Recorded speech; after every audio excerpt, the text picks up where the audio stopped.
From CBS News Bay Area, this is the Morning Edition. It's a busy morning of breaking news on your community station. Thank you so much for tuning in. I'm Reed Cowan. It's Wednesday, October 15th. And I'm Gianna Franco. Let's open up the windows and get this day started.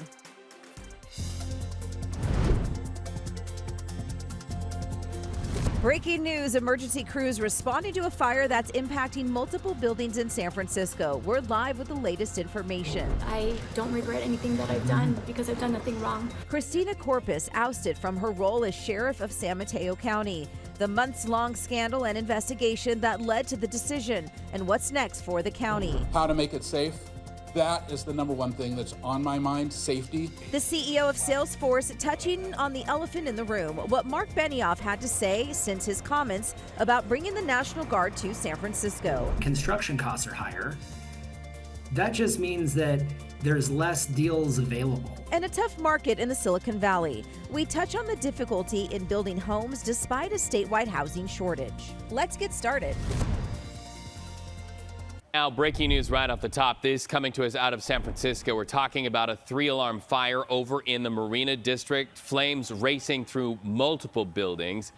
2 firefighters injured at this point, and this is video sent to us by the San Francisco Fire Department. It's in the area of Chestnut Street near Richardson. As you can see there, they need that ladder because it's a 3-story home under construction or being remodeled. The scene of the fire right there, and our crews are also seeing Citizen app contributors who are giving us this video. From what we are understanding right now, this started in one building and then spread quickly to 2 nearby buildings. But as you can imagine, evacuations are now happening on 2 sides of the main fire site. That's why the training and the ladders is coming in very handy as they do battle with that. So let's talk about the firefighter injuries. Here's what we know. At least one firefighter fell about 10 feet from the 3rd to the 2nd floor. Both firefighters there on the scene inside doing battle there at the area of Chestnut Street in the Marina District rushed to the hospital. We have reached out for an update on their conditions. We can also tell you more than 140 personnel are at the scene there at Chestnut and Baker. Also, if you know Broderick Street, that's also a big part of where they're staging. Crews right now struggling to contain the fire, which continues, we understand, to burn inside the structure. So you are urged just avoid the area as you start to get out and about, maybe walking your dog or going for a run there in the Marina District. Give those first responders the space that they need to do their jobs, but you will very much see that. Now, this is a live picture of the scene.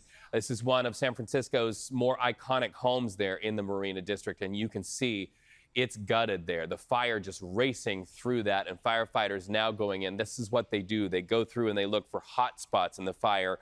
They definitely want to make sure that they dig up those floorboards, poke into the attic, and make sure there's no hiding hot spot, because one hot spot in just one moment can go up into the 2nd floor, as you see right there. We're going to continue following this breaking news throughout the morning as San Francisco's best, the men and women of San Francisco firefighters, do battle with this fire that starts our breaking news coverage this morning. All right, so let's talk to Jess about the weather here in the city.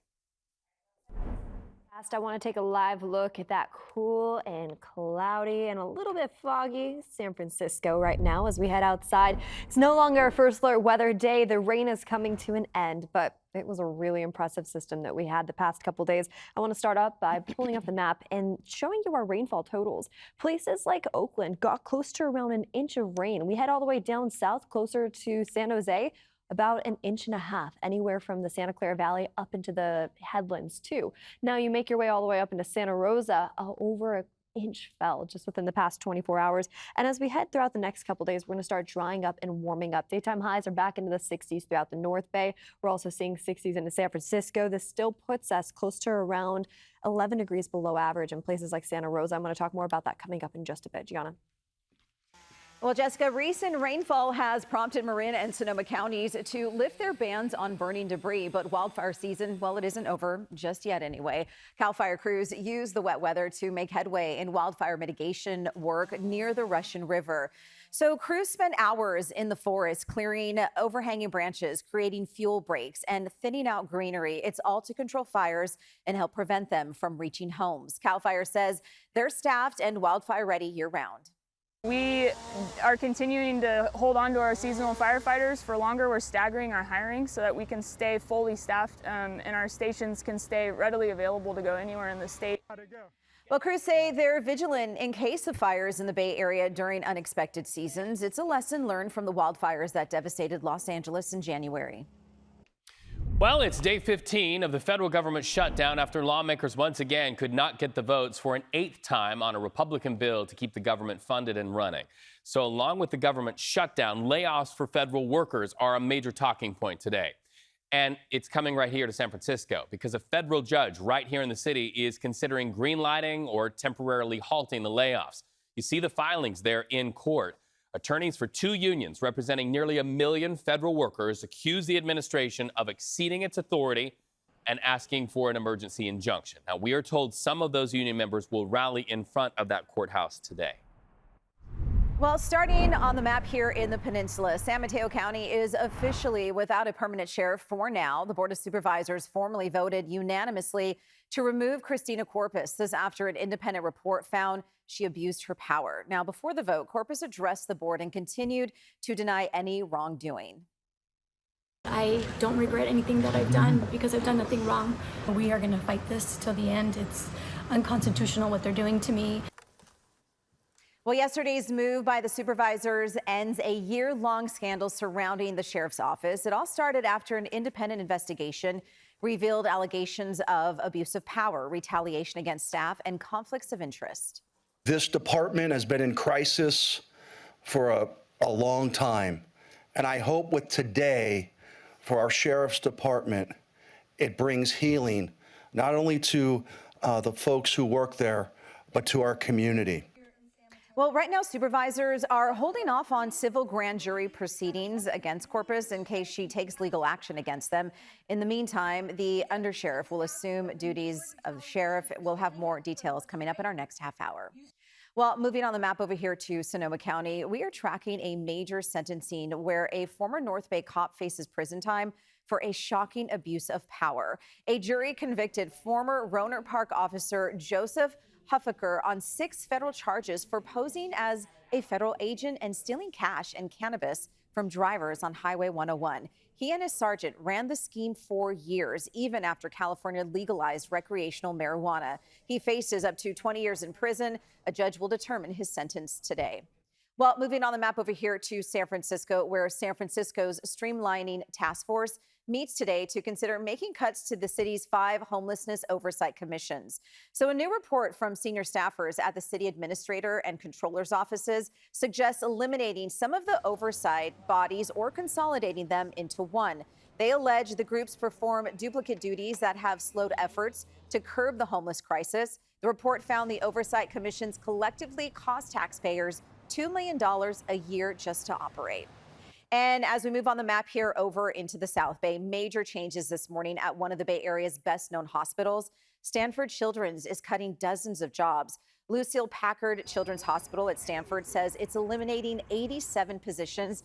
That's about 1% of its workforce. Hospital administrators blame economic uncertainty, and they say they're also offering early retirement to some staff. Positions affected include management, administrative, and clinical roles.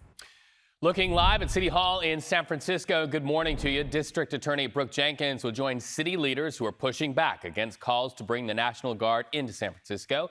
They, like leaders in other blue states and cities, argue San Francisco does not need outside troops. Jenkins is expected to highlight record low murder rates in San Francisco and progress on her own crime crackdown over the past 3 years. You can watch for our live coverage at noon right here on your community station. Now, let's expand this. This is all, of course, in response and on the heels of what Salesforce CEO Mark Benioff had to say. He made some national headlines, at first saying he would welcome National Guard troops in San Francisco. That was a comment that sparked some backlash and some backpedaling. As Brad Hamilton reports, Mr. Benioff took to the stage at Dreamforce trying to clarify those words. Listen.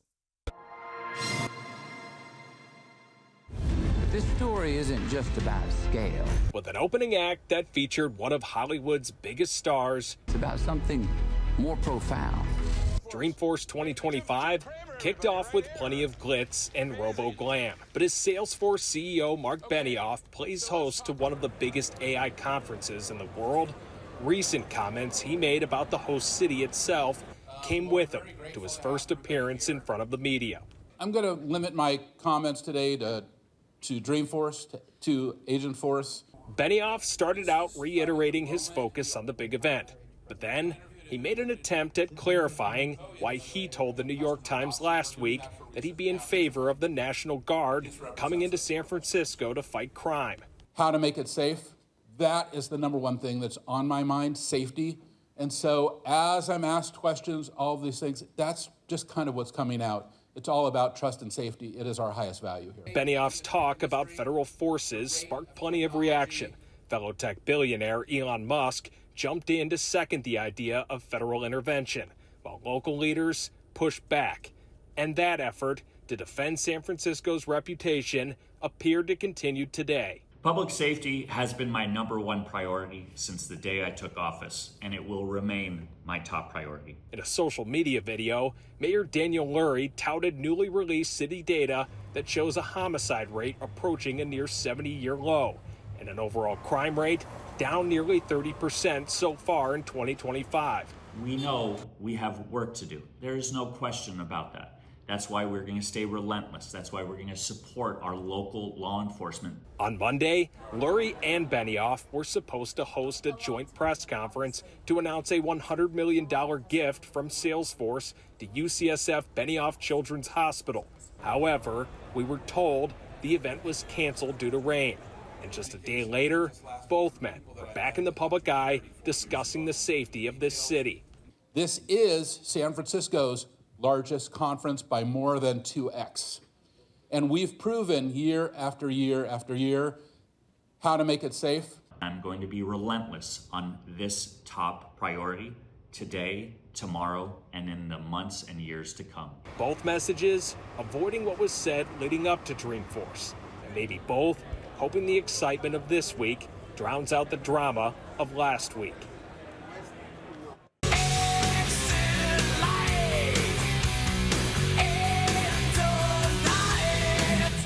Well, the Bay Area legends who make up Metallica will bring Purpose to Dreamforce at Chase Center. They're raising money for UCSF Benioff Children's Hospitals. Attendees will also catch a glimpse of this guy, pop star Benson Boone, performing just right outside Bayfront Park. Gianna? Well, it is 6:12 and still ahead, a fragile peace plan between Israel and Hamas under pressure this morning. The controversy over hostages killed in Gaza, that's coming up. Weather impacts in our region caught on camera where this funnel cloud appeared that forced some people to take shelter. And we are keeping a very close eye on conditions into the coming days. It's starting to warm up and dry up here in the Bay Area, but we're going to talk more about these rainfall totals coming up in just a bit.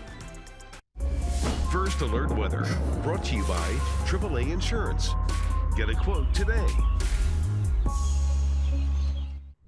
Happening now, breaking news out of San Francisco, and you're seeing it there. This is the mop-up phase of what was a 3-alarm fire over in the Marina District. Looking live right now, you see firefighters going up a ladder and also firefighters on the inside of that property there near the area of Chestnut Street. It's over between Baker and Broderick, if you're familiar with that area. We also understand, and you can understand why this would be a big risk for firefighters as they go up that ladder there still before the sunrise. 2 of them were hurt. We understand one of the firefighters fell and that person was taken to the hospital. Now, once again, it appears that firefighters appear to be in mop-up phase, but we'll continue watching this story. It's been reported this morning that this was a property that was either being remodeled or had some construction work going on, which begs the question, did anybody live in that house? It's one of the more iconic and historic houses over there in the Marina District. So best case scenario, nobody was on the inside. No citizens were hurt, but we do know that report that at least 2 firefighters were hurt and they're transported to the hospital. Our Veronica Macias will have a live report there from the scene coming up in this broadcast. All right, the fragile 20-point peace plan between Israel and Hamas appears to be even more fragile this morning after the terror group delayed transfers of the bodies of hostages killed in Gaza. In an exclusive CBS News interview with Tony DeCopel, Israeli Prime Minister Benjamin Netanyahu says the ceasefire and peace agreement now hinge on Hamas doing what they say they would do and fully disarming. Listen. First, Hamas has to give up its arms. And second, you want to make sure that there are no weapons factories inside Gaza. There's no smuggling of weapons into Gaza. That's demilitarization. I hope we can do this peacefully. Both Hamas and the Red Cross have warned that the destruction in Gaza has made it difficult to recover some of the bodies and the process will take time. Observers say the dispute over bodies now threatens to unravel the U.S. brokered peace deal. You can see more of Tony's exclusive interview with Israeli Prime Minister Benjamin Netanyahu on CBS Mornings. That starts in about 45 minutes. Well, the day after President Donald Trump awarded the Presidential Medal of Freedom to conservative activist Charlie Kirk posthumously, Mr. Trump's government has now moved to revoke visas from at least 6 foreign nationals who posted online comments reportedly celebrating Kirk's assassination in Utah. The 6 people are reportedly from Argentina, South Africa, Mexico, Brazil, Germany, and Paraguay. The State Department says some of the comments suggested Kirk deserved to be killed, and then went on to say the United States had no obligation to host foreigners who wish death on Americans. What is that? Wow, check out what one of our viewers on the Central Coast spotted. This was yesterday. You see that funnel cloud there? This was near the Hollister Airport in San Benito County. The National Weather Service issuing a warning around 1:45, telling people to told people nearby to take shelter. That was pretty dramatic there. Can you imagine seeing that? Pretty scary there. Let's talk to Jess about what that was. So a funnel cloud there, those can be really dangerous, right, Jess? Especially if that starts to touch ground. I'll stand by you. No, you're totally fine. No, my mic is on. Oh, I want to okay. actually take this live look real fast over into San Francisco. I want to start off with those cloudy conditions that we're seeing right now. Here's what's happening as we head outside today. But let's start all the way down closer to Monterey, Salinas area. As I pull up the map and just kind of paint this picture, heading into this afternoon, it's a lot drier. There's not much to show on the radar, but I will say anywhere from Hollister sitting in the 60s all the way out to the coast, temperatures are looking pretty similar. Let's head a little bit more north now. Now we're talking about places like San Francisco, Oakland, and across the Bay Bridge and everywhere in between. We are holding on tight to more 60s today, putting us a little bit above average, or excuse me, below average this time of year, especially for our inland spots. Mind you, the past couple days we dealt with stormy conditions pushing in from the north. That cold air mass brought in daytime highs about 10 to 15 degrees below average in places like the North Bay. And here's where we're at today, a similar trend. Let's zoom all the way into Santa Rosa. I mean, 12 degrees below average as we head outside today and tomorrow. That's the trend for us right around the corner. Let's zoom back out. I want to paint this picture though. Throughout the next couple days, as we head into this weekend's forecast, we're going to see sunnier skies, warmer conditions, and drier conditions. Emphasis on that. I mean, we saw over 1.5 inches all the way into San Jose, about 1.25 inches all the way up into places like San Rafael, all the way up into Santa Rosa. I'm going to drop this though, and let's actually paint the picture a little bit more. I want to show you what we can gear up for as we head into the next couple days. High pressure is starting to build in, and that warms us up and it dries us up. It's pushing in from offshore too. We're going to see a big shift in the forecast this weekend with sunnier skies on tap for us. Daytime highs right back to normal, and it's going to be a beautiful trend for us as we look at the next 7 days. 60s turning into 70s throughout the Bay, closer to San Francisco and Oakland, and then 70s turning into 80s right around the corner as we head into our inland spots. Places like the East Bay, all the way up into the North Bay, this is where we're going to notice it the most. Sunny skies on tap for us, fall-like weather right around the corner as we head into next week, just with some partly cloudy skies. Nothing crazy to write home about. I'll have more on that coming up in just a bit. For now, back to you.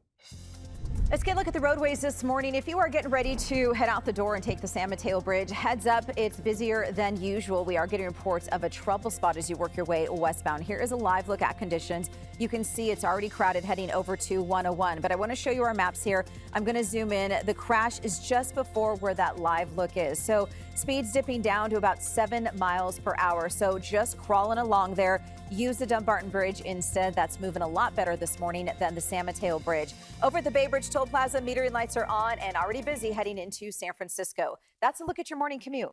We're looking at your clock too this morning. Time to get up, everybody, at 6:21. So as our Niners deal with injuries, it's time for the young blood to step up. Vern Glenn has some of the names to watch out for in our Red and Gold report.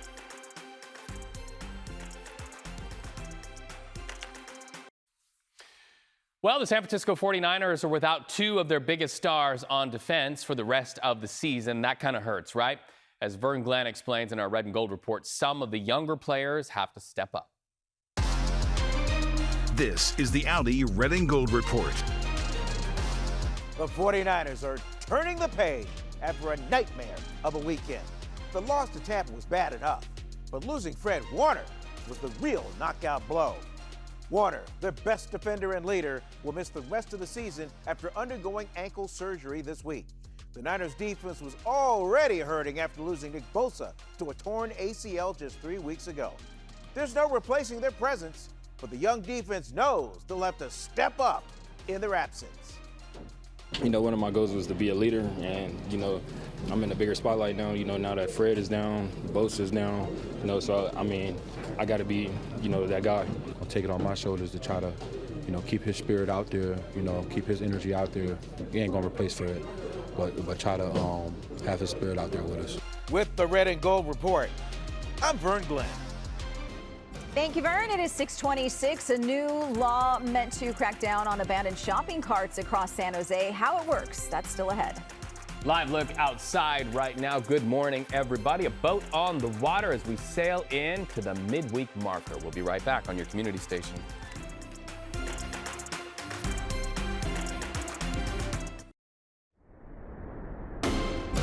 From CBS News Bay Area, this is the Morning Edition.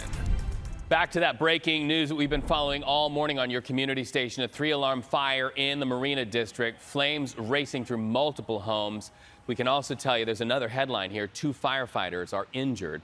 So the fire broke out around 4:15 on Chestnut Street over between Baker and Broderick Streets, if you know where that is. Veronica Macias is there live now with the latest on the firefight. And then also, Veronica, we understand you have an update on those firefighter conditions. What can you tell us?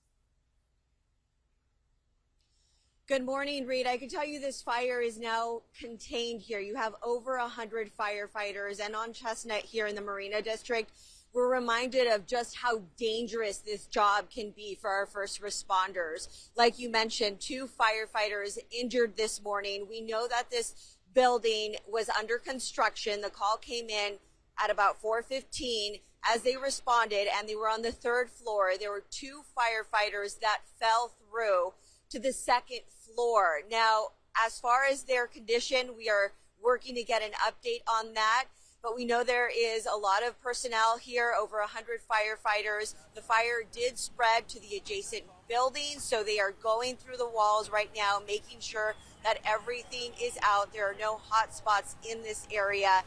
But like you mentioned, we are working to know the condition of those 2 firefighters that unfortunately sustained injuries here this morning as they were on the 3rd floor.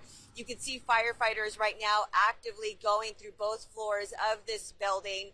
And as I mentioned earlier, this building, thankfully, no one was occupying this building. It is under construction, and we're working to gather more information for you, Reed.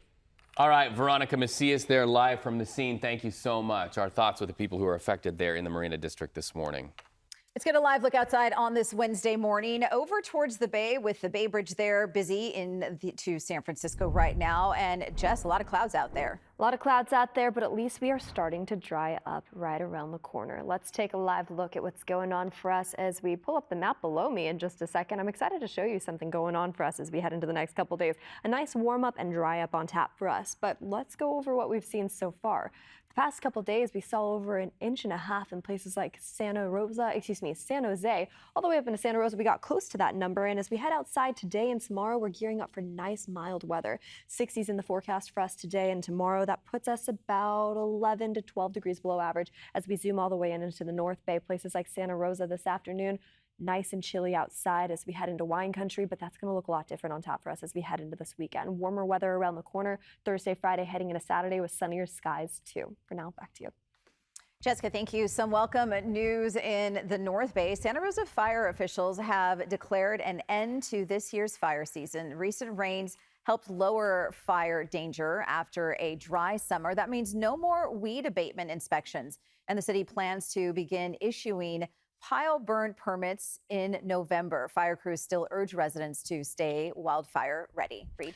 All right, moving on the map this morning into the beautiful East Bay communities. There's some big moves out of Alameda County this morning. So leaders there just approved more emergency support for immigrant and refugee families. So the Board of Supervisors voted to invest more than $3.5 million to expand legal services, rapid response hotlines, and outreach efforts. It's a direct response to the recent spike in ICE enforcement and fears of racial profiling. County officials say this brings the county's total investment to more than $7 million and shows they're committed to standing with immigrant communities. Now on the map here in the Contra Costa County area. Push for reform is facing backlash in Antioch. Leaders there are considering making some changes to the city's police oversight commission, formed after a racist texting scandal. So the city council is considering amendments that would require background checks for members of that oversight commission and requiring members to do ride-alongs and use of force training with the department. Frank Sterling Jr. with the group Reimagine Antioch worries the proposed changes will do more harm than good. It's kind of an encroachment on an independent body, what is supposed to be doing oversight. That was the Sterling advocated for the Oversight Commission in the wake of a texting scandal where nearly 4 dozen officers were investigated for racist profiling, routine use of excessive force, and alleged fabrication of evidence after the messages were exposed back in 2023. Now moving on the map to the South Bay, where San Jose leaders just scored a win in their fight against abandoned shopping carts. Maybe that's sort of been a plague of your experience in some parking lots. Governor Newsom signed a new law backed by San Jose and State Senator Dave Cortese. It lets cities return carts directly to stores and then charge for the retrieval.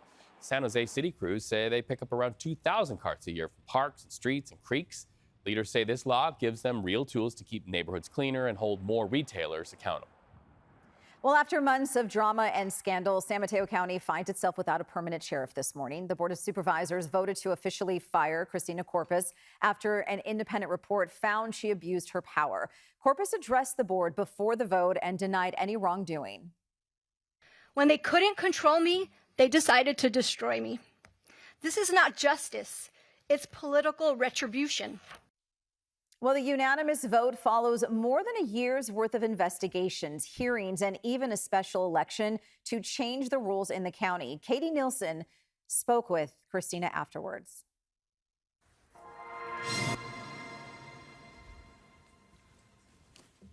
If I lose my position today, I will walk out with my head held up very high because I never betrayed the people who trusted me. Former San Mateo County Sheriff Christina Corpus repeated during the Board of Supervisors meeting she had done nothing wrong and certainly didn't deserve to be fired. I was offered the chance to walk away quietly, to take a payout and disappear.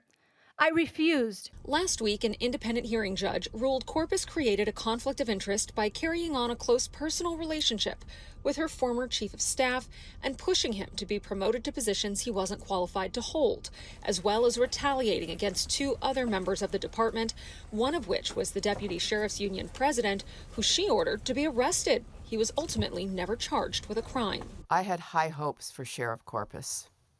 I voted for her. She had great ideas to modernize the office.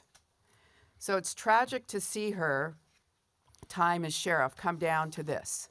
After almost a full year of turmoil, it all came down to the Board of Supervisors vote. Supervisor Spear? Aye. Supervisor Corzo? Yes. Supervisor Mueller? Yes. Supervisor Gaucher? Yes. President Canepa? Yes. Motion passes unanimously. With that, Corpus was fired from her position as sheriff, effective immediately. I don't regret anything that I've done because I've done nothing wrong. We are going to fight this till the end. It's unconstitutional what they're doing to me. This department has been in crisis for a long time. And I hope with today, for our sheriff's department, it brings healing, not only to the folks who work there, but to our community. We will learn from this experience that there has to be very serious oversight of the Sheriff's Department moving forward. Well, minutes after she was fired, we confirmed Corpus took advantage of a county policy and retired. That allows her to keep her benefits. Well, for now, supervisors are holding off on a civil grand jury proceeding against her. They're waiting to see if Corpus takes any legal action against the county first. Now, if she does, the county could proceed with additional civil grand jury actions. So as for what changes are happening next in the San Mateo County area, the undersheriff will assume duties of sheriff. The Board of Supervisors has 30 days to appoint someone to either finish out the remainder of Corpus's term, which is until 2028, or call for a special election. Well, Gianna, it's no secret the Bay Area is struggling with an unprecedented housing crisis. But in parts of Silicon Valley, cities are actually slowing down construction and not doing what they talked about at the first of the year, which is trying to speed it up and make it easier and more streamlined. In fact, look at this. For the past 5 years, construction in and around San Jose, it's gone down more there than anywhere else in the country. In fact, according to a report by Home Abroad, Silicon Valley approved about 1,300 fewer home building permits this year than they did back in 2020. So we asked the question, what's going on here? One local developer says the valley's steep decline in seeing buildings go up, like this one, is no accident. In fact, we talked to developer Eric Hayden, who says cities like San Jose impose various impact fees on builders that can, they say, add anywhere from $50,000 to $120,000 per unit, higher than any other places. If the fees are higher, which they are, significantly higher here than other places, and construction costs are higher, that just means that there's less deals available. And so all of those things make it so that between June of 2022 and about 4 months ago, we saw 0 multifamily starts in Silicon Valley. Not a single market rate apartment building started construction. We reached out to the city of San Jose for a response. We are waiting to hear back. Well, Reed, artificial intelligence chatbots are showing up everywhere, and now California is stepping in to help protect kids who use them. Governor Gavin Newsom just signed SB 243. It's the first law of its kind in the nation, adding new safety rules for AI chatbots. Now, this includes blocking sexual or harmful content, reminding minors to take breaks, and connecting them to helplines if they express distress or self-harm. But he also vetoed a separate bill that would ban kids from using companion bots altogether. One teen AI advocate agrees, saying education and guardrails, well, they matter more than a full ban. The bill used really broad terminology, and I know one of his concerns was that if it's such broad terminology, then this bill could restrict potentially certain AI models that are useful for students and minors, like AI learning systems, for example. Well, the teen behind that message founded her own AI safety group through Stanford called AI for All. And coming up at 7 o'clock over on Pix Plus, join us as we talk more about the new rules for chatbots, and we'll take a look at how other platforms are taking steps to make things safer for younger users. That'll be coming up in our Wired Wednesday. Well, early voting is underway for California's special election on Prop 50. Chances are somebody's knocked at your door to have a conversation about it. It's all part of a $100 million effort backed by California Democrats to secure up more than 5 seats in Congress. So the measure would really redraw the district lines to ensure that Democrats have the majorities. This shows the current districts right here. This shows what the districts would be if Prop 50 goes through. So now the push is to get out the vote, and it's, by the way, getting a lot of high-powered help. Watch. California, the whole nation is counting on you. That is former President Barack Obama, who consistently ranks as the party's most popular figure, stars in this newest ad here in California for Prop 50. 2 recent polls by Coefficient and Emerson College show most Californians favor the measure. More than half of likely voters say they support redistricting, while about 35% oppose it and 10% say they're still not sure. Okay, so check this out. This is a very rare yellow plant, has been rediscovered in the East Bay after 68 years. Interesting. It's called the caper-fruited Tropidicardum. Ooh, very good. Science teachers probably on the edge of their seats saying, you got it wrong, Cowan.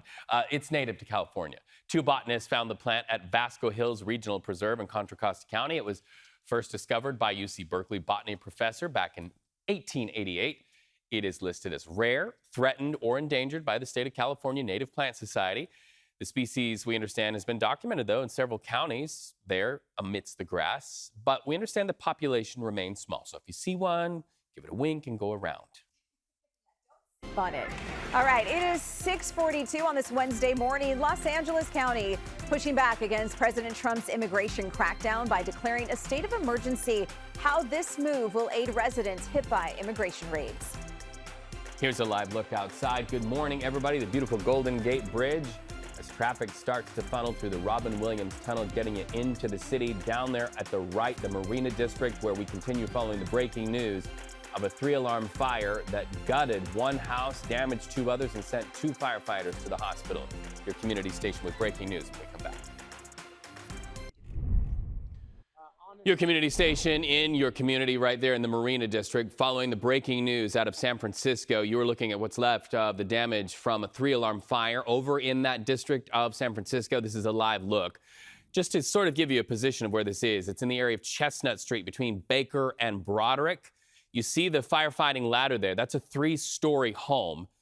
Firefighters have been hurt, 2 of them, we understand. We don't really know the status of their injuries, but we know the fire is out. We know firefighters are hurt. The missing piece on this, and this is what we hope to learn from Veronica Macias at the scene, did anybody live in that house, or was it just being remodeled and under construction? Also, any evacuations on either side of that house, because we understand the fire spread to nearby buildings as well.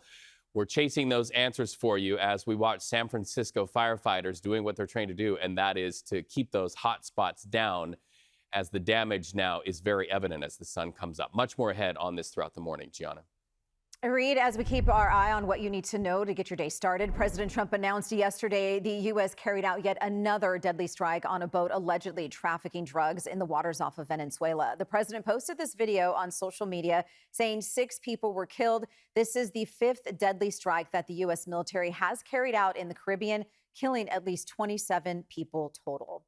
Well, LA County has declared a state of emergency. It will allow them to provide financial assistance to people affected by the ongoing immigration raids. Now, that includes providing funding for rental relief, legal aid, and other services. Now, it comes as the Trump administration ramped up immigration raids in Los Angeles over the summer.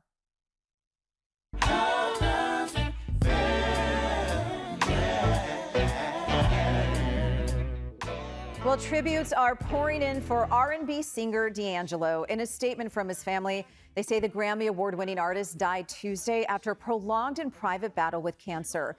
His sound drove the neo-soul movement of the 90s. D'Angelo was 51 years old. Well, it's time now for a look at what's coming up a little later on CBS Mornings. Here's Nate Burleson. Hey, Gianna, good morning. Good to see you. Here's what's coming up on CBS Mornings. Tony joins us again from Israel. He will share his exclusive interview with Israeli Prime Minister Benjamin Netanyahu. They covered many topics, including what it will take to sustain long-term peace. Plus, Michael Lewis, author of the critically acclaimed book turned Oscar-winning movie The Big Short, is here. He will tell us why he's bringing the story of the 2008 financial crisis back to life. And actors Donnie Wahlberg and Sonequa Martin Green will be in studio. They star in the new CBS police drama Boston Blue, a spinoff of the wildly popular series Blue Bloods. We'll also have everything you need to know and, of course, more on the show. So we'll see you at 7.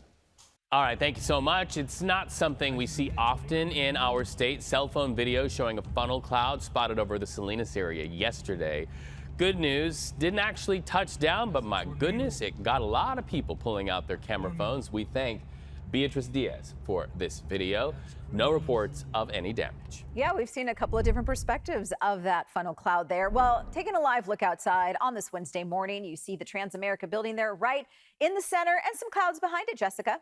All right, but at least those clouds are no longer producing rain. We're starting to warm up and dry up as we head into the next couple days. I want to start up by pulling up the San Francisco map and showing you how much we saw.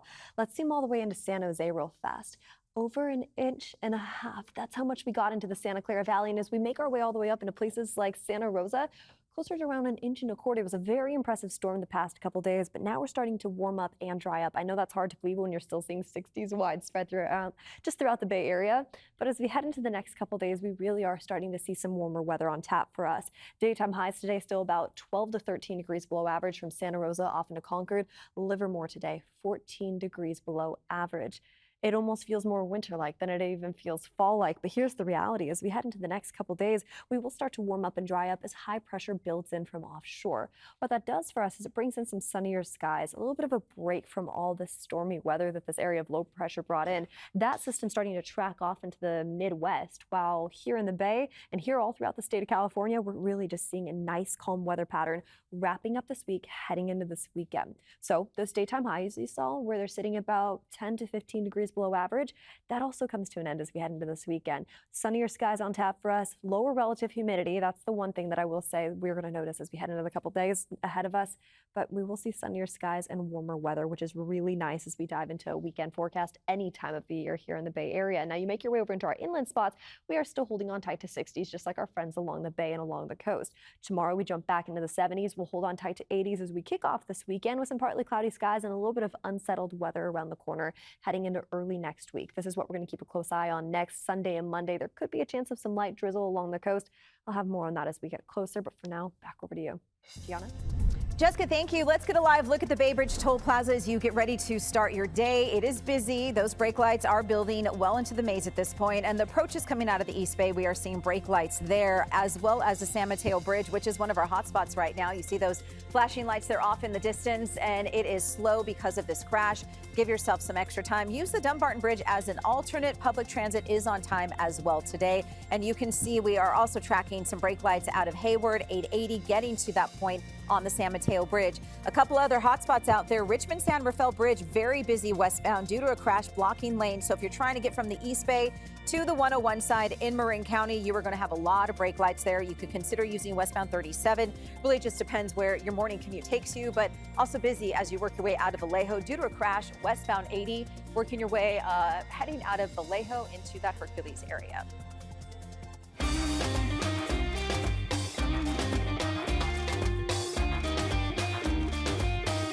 Well, this morning, your community station continues celebration of Hispanic Heritage Month. A look at the powerful tradition that comes to life through art. Yeah, in San Jose, one local artist turns faces into living tributes honoring ancestors with color, culture, and care. Really beautiful work. Shari Pedraza specializes in calavera, or sugar skull makeup, transforming faces into tributes to the dead. Her work blends ancient indigenous customs with Catholic traditions, really capturing the beauty of remembrance. From her home studio to community festivals, she brings life to a tradition rooted in culture, memory, and love.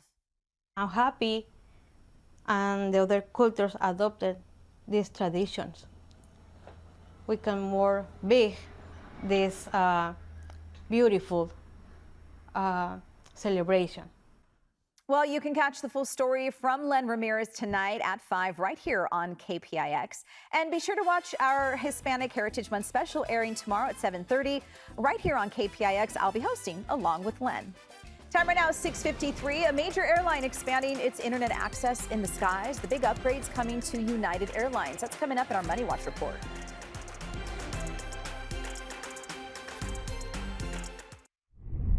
Time now for your Money Watch report, taking a live look at the big board this morning. And you can see the stock market is up in early trading. We'll continue watching that throughout the day.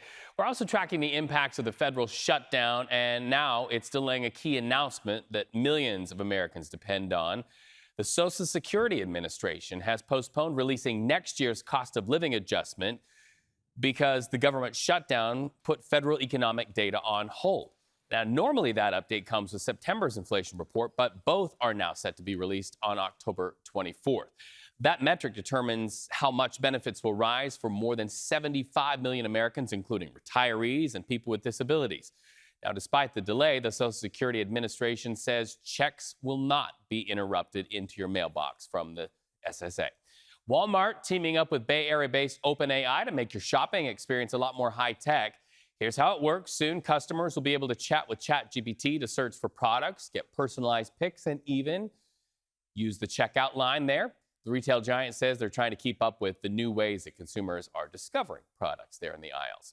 We know United has a big presence in the Bay Area with a hub at SFO, and soon passengers out there will notice some pretty big upgrades to Wi-Fi. United Airlines' first flight equipped with Starlink satellite internet took off from Newark's airport to Houston this very morning at 8 a.m. Eastern. The service will eventually be available on every United flight. So if you're a member of the Mileage Plus frequent flyer program, you'll have free access. We're heading into northern Italy now for a story that's heartwarming as your morning espresso. Yeah, one barista has brewed up a lifetime of dedication, and she's showing no signs of slowing down. At 100 years old, wow. Anna Posi here still opens Bar Centrale in the town of Nebbiolo every morning before sunrise. She's poured coffee behind the same counter. She's so cute for 65 years and started in restaurants right after World War II. Wow. Locals call her Italy's longest serving barista, and soon she'll celebrate her 101st birthday. Awesome. That's incredible. A little caffeine to keep the heart going for 100 years. I want to be doing something like that when I'm about to be 101. I know how much coffee we both drink before this show. I think we're going to live until we're 300. Good thing, right? Fingers crossed. Yeah, coming up, Governor Gavin Newsom signing a bill intended to keep your children safe. While using AI, he's also vetoing a bill that would have changed the way your young people can interact with artificial intelligence chatbots. We're going to break down both of those moves in our Wired Wednesday segment. Plus this.